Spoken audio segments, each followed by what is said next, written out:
Haylo Puggies. I'll give it a couple of minutes. Hopefully, I've had to do a whole bunch of resets. I'm really, really sorry about this. This is incredibly frustrating. And thank you so much for those people that have jumped on and off and let me know that something's not right. I'm really, really sorry about this. It's incredibly frustrating when your technology doesn't actually support what you're trying to do. So hopefully third time's the charm, and we can crack on. So I can see someone's jumped back on with me. Thank you so much. I really do appreciate it. It's incredibly frustrating when these things happen. But what I am going to do is I am going to quickly trip over to Facebook, even though. So fingers crossed, you now have my sound, which is really frustrating. Like last week, it was the video. I feel like I'm cursed a little bit. Technology just doesn't love me. So I'm just going to keep talking, and then hopefully someone will pop in and let me know if the sound is or isn't working, and hopefully the video is now going properly as well, which is always, it seems to be like the double challenge. You try and do these things and then the technology just lets you down. So fingers crossed it's all going to plan this time. And thank you so much for those that are jumping back in. I can imagine you're just as frustrated as I am when the technology decides to not help you out.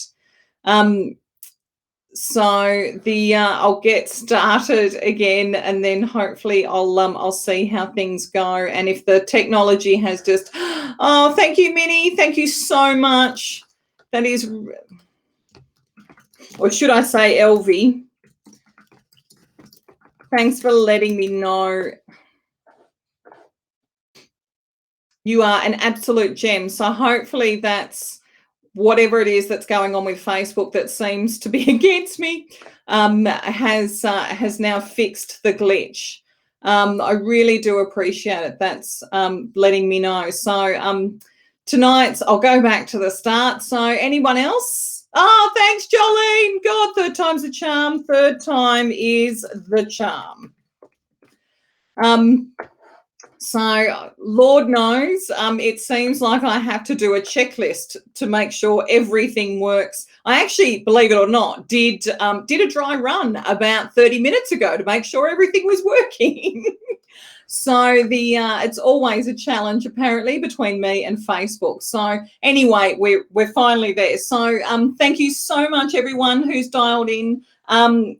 For joining myself, Charles and Rosie tonight. I will keep an eye on the comments section and just make sure that that nothing else happens to go wrong. So it's so good to see those of you that are joining. Please don't forget to write your name and your pug's name and where you're from in the comments section. And if you want to share anything about your pug, that'd be awesome, because that's the whole point of the live stream, is to talk about our pugs and what it's like to live the pug life. Hey, and at the end, for those of you that put comments, yes, I know, Charles.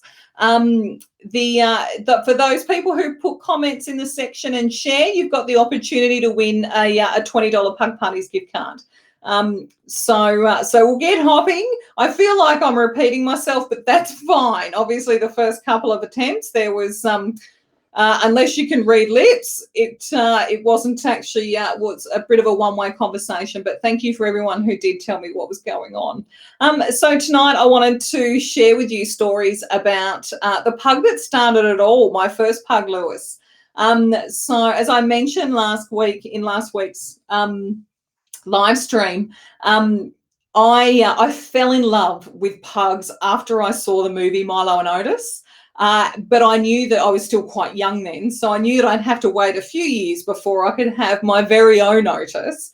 And even then, as an adult, I still had to wait a few more years before I got the opportunity. So I was in the Navy, and obviously sailing the seven seas and all those sort of things. But I finally got a shore posting. It was a long-term posting as well, thank God. And it meant that I could start looking for my very own Otis. So I was posted to Far North Queensland, and if you're not from Australia, that is a place called Cairns, right up in the pointy end. Lovely place, lovely and warm. And so I found, hello, Belinda, hello. Thank you so much for joining. And for those of you that don't know Belinda Beardmore, she's the wonderful lady that runs Pugs SOS. They're just beautiful puppies. So please check them out on Facebook. The more pug puppies that find a home, the better. And so anyway, when I was up there, I found there was one breeder at the time. This was 20 years ago, and unfortunately, she didn't have any pugs. So I had to go on a waiting list, and that was fine. I was willing to wait as long as it took to get my own little Otis. But as fate would have it, and I seriously think that this was, yes, Belinda, happy to do the plug. So a few weeks later, I think the reason why I went on a waiting list was so that I could be ready for this phone call. And she called me to talk about a 7-year-old black male pug who needed a home. He had a few health issues that would require a bit of time and a bit of attention, but what he really needed was love and a safe home. And she was hoping that that would be with me. And so at the time I said, okay, I'm not sure how I'm going to go with a 7-year-old male that, you know, has been with another family, but I'll give the vet a call and I'll have a chat. And after that conversation with the vet, I just knew that it was kismet. I had to be on that waiting list to be ready for this call to then be able to arrange to pick up Louis that weekend. Now, amazingly, Lewis's backstory is unfortunately not uncommon. And I'm sure Belinda is nodding her head right about now. When I spoke to the vet, he told me that Louis had a great start to life. He was this beautiful little purebred pug puppy that his previous owners had bought and treated him like their child right up until they had their own children. And then Lewis's position in the family changed. So he went from being the central part of the family unit to an outside dog. And as you can imagine, being pug parents yourself, it's horrendous for a pug to have such a huge shift in their life. So obviously he started crying. He was barking to be let back inside, which then frustrated them. And when they moved home, he toileted throughout the house, which for them was the final straw. But as we know, is completely normal pug or dog behaviour for that matter. So this family then basically presented Louis to the vet and requested that they put him down because there was something wrong with him, and they just didn't want to have to deal with it.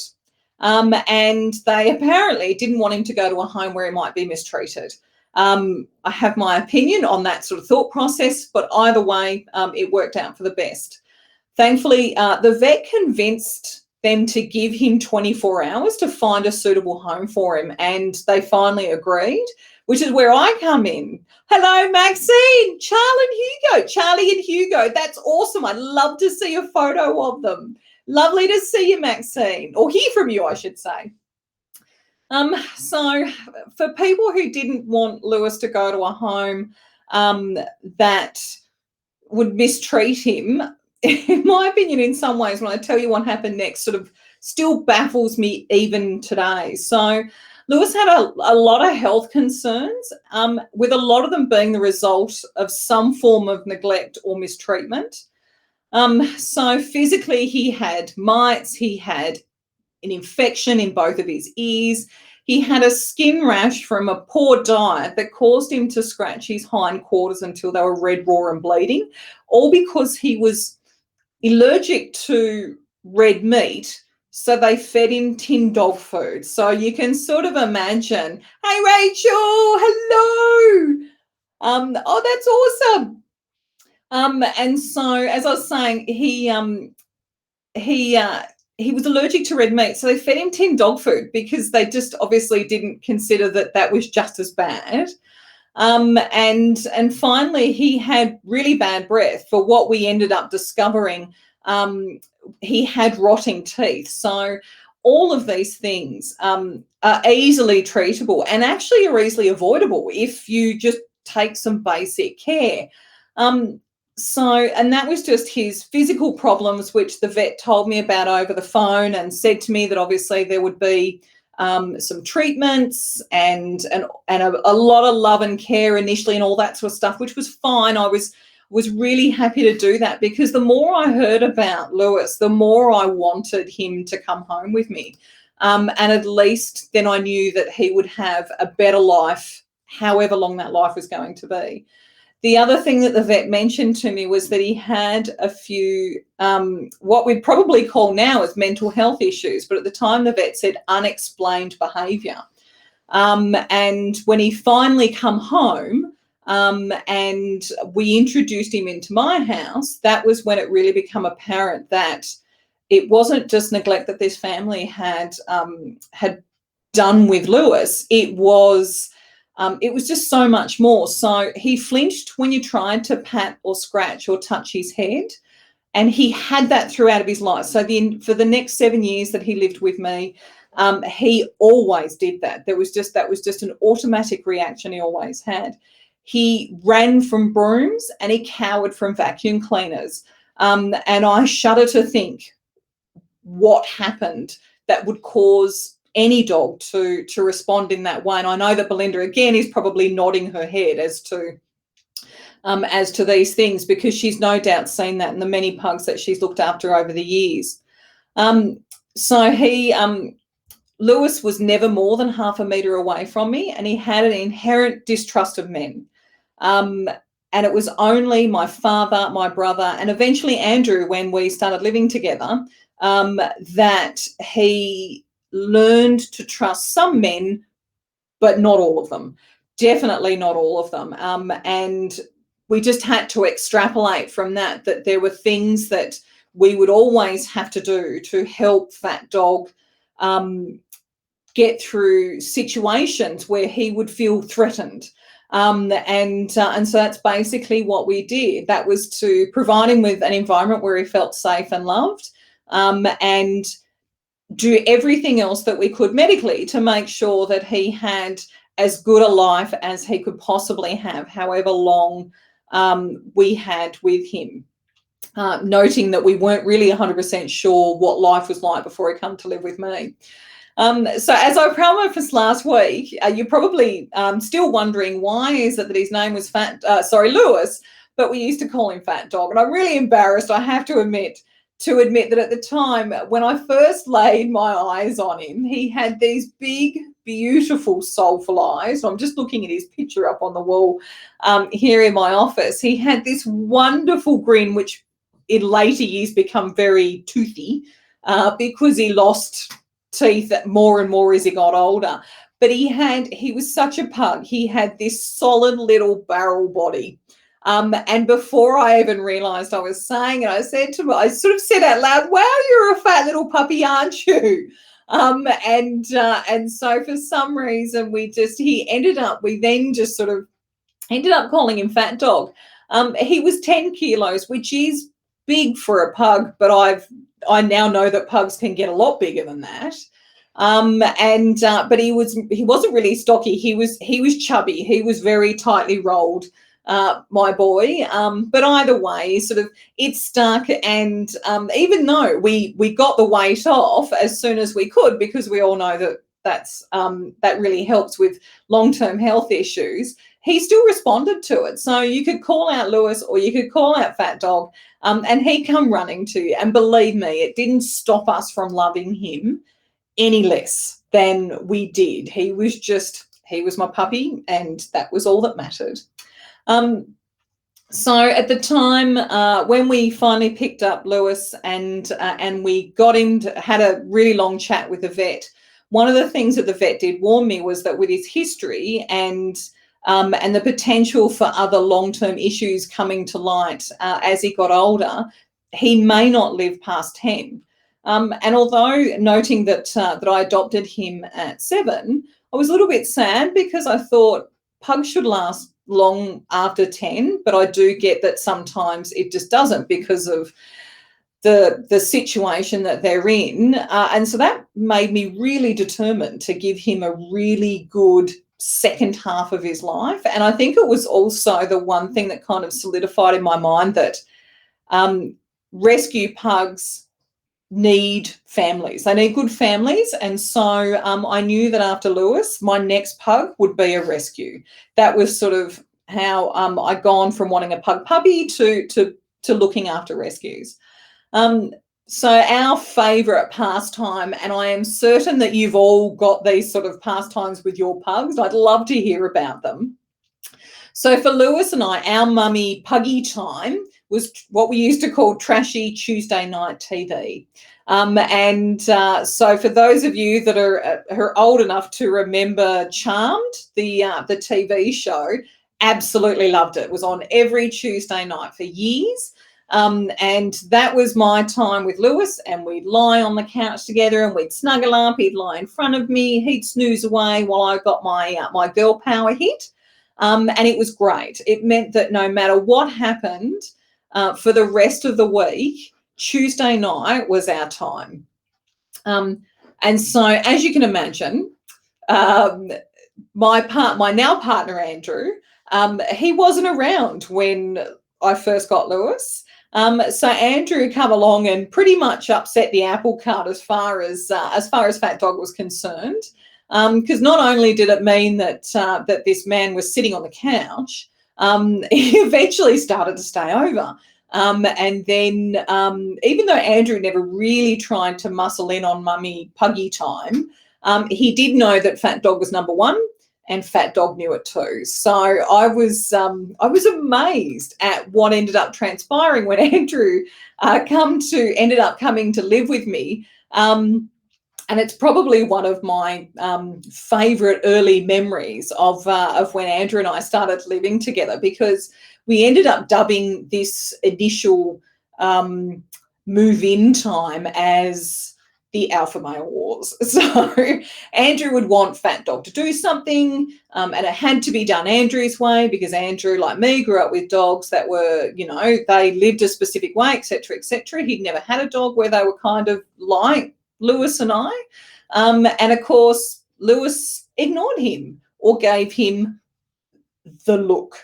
Now, I say the look because I never actually witnessed it myself, and I'd love to know if anybody else has experienced a similar situation, either with themselves or their partner has experienced it, because I'm sure that that's the case. But as Andrew described it to me, it apparently said something like, "What makes you think I won't outlast you?" So he was really a mummy's boy all the time. And of course, I'd had boyfriends before Andrew, and they'd never really lasted all that long. And so, of course, as far as Fatdog was concerned, this was just another guy that kind of come over every now and again. And, you really don't own mum. So I never got to see the look. So I can only imagine what it was like between Andrew and Fatdog in those early days. Andrew was aware of Lewis's background, so he knew that it would take a little bit for Lewis to warm up to him.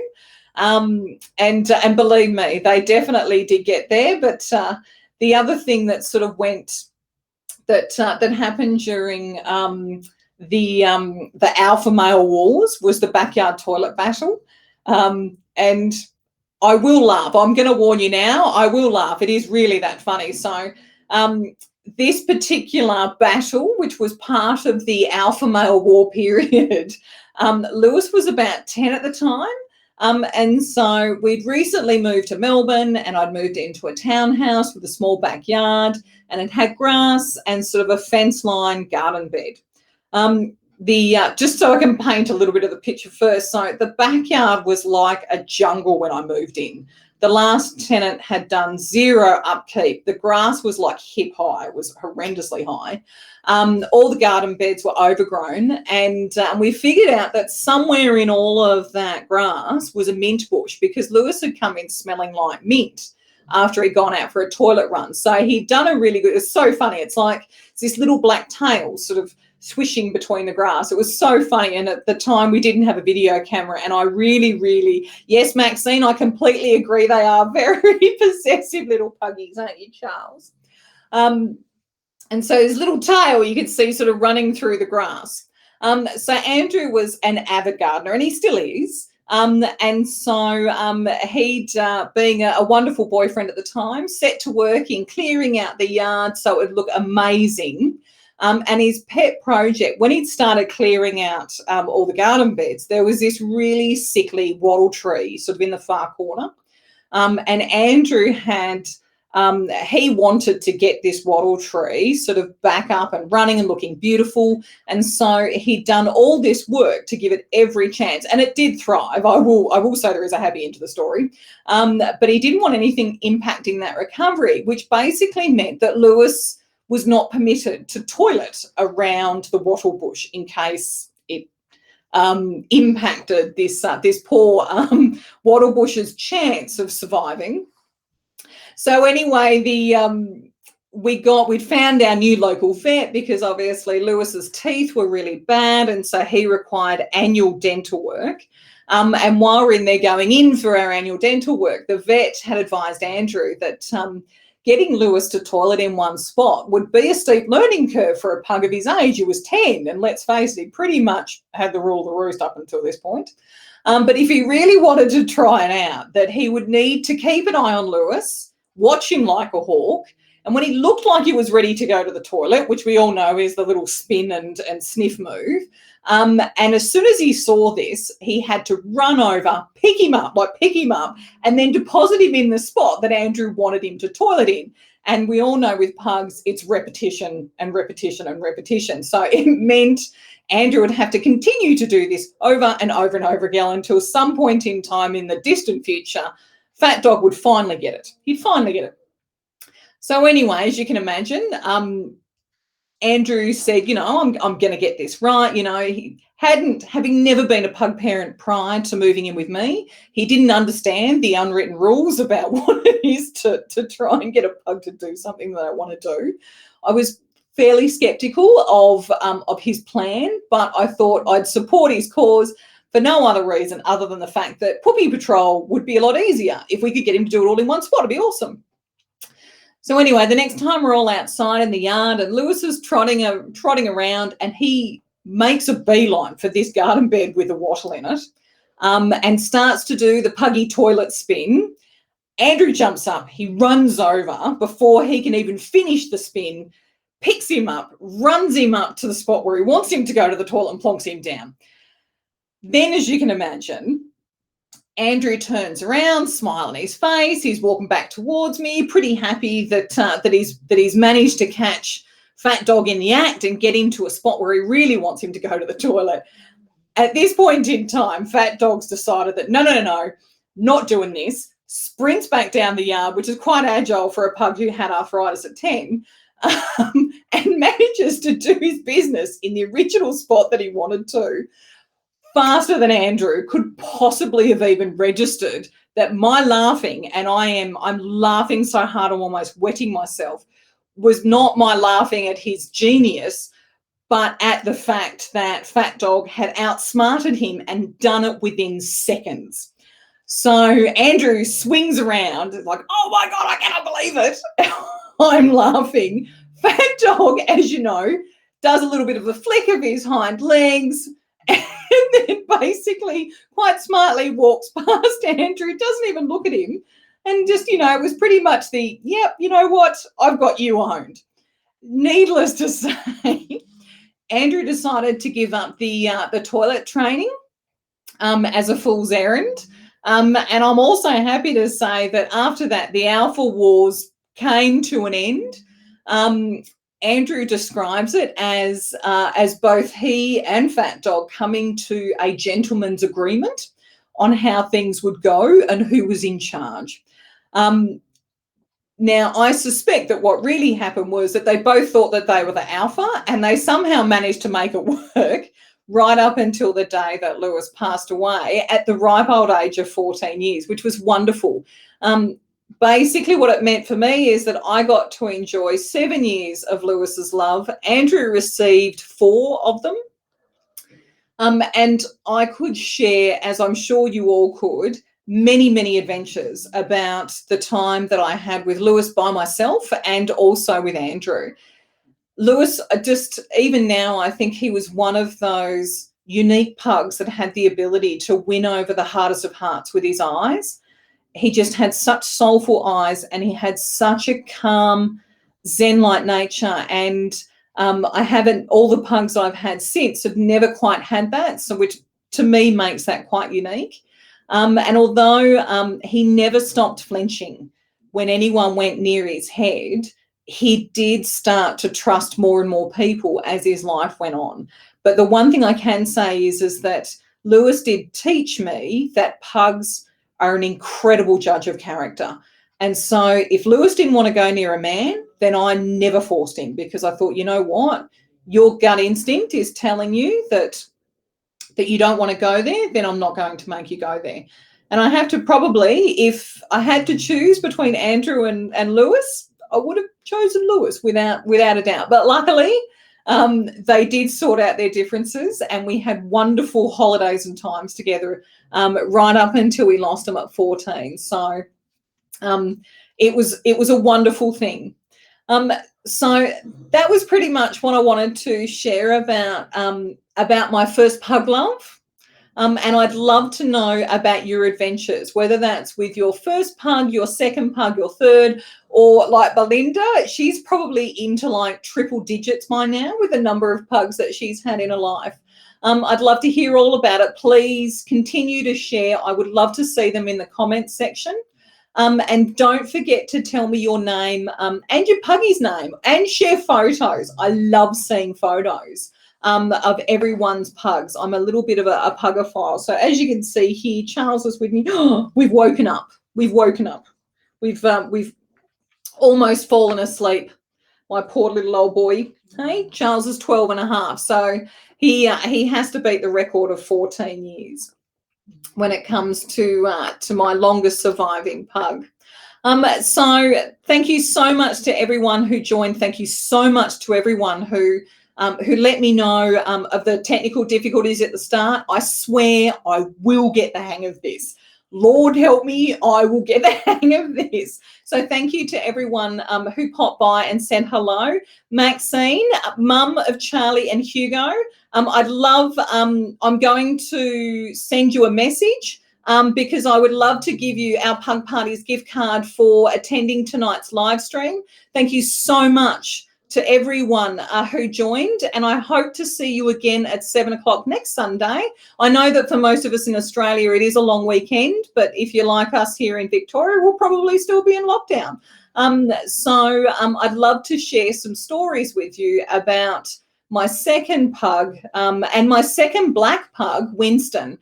And I'll let you in on a secret, we actually named him after Winston Churchill, but there is a bit of a family story as to how we named Winston. And the following week, I'll show you stories about this little man, Charles, and how we come to name him. So Winston and Charles were litter brothers. We lost Winston last year quite suddenly. But I would love to share with you some stories about my second black pug, Winston. So I hope to see you there. Thank you very much, everyone who joined tonight and left comments and messages. Maxine, I'll be in contact in the next day or two so I can get you your gift card. And until next Sunday, everyone, have a wonderful evening. Have a awesome week. Who's that puppy? He's only just realised he's on the camera. And kiss your pugs for me, please. Bye.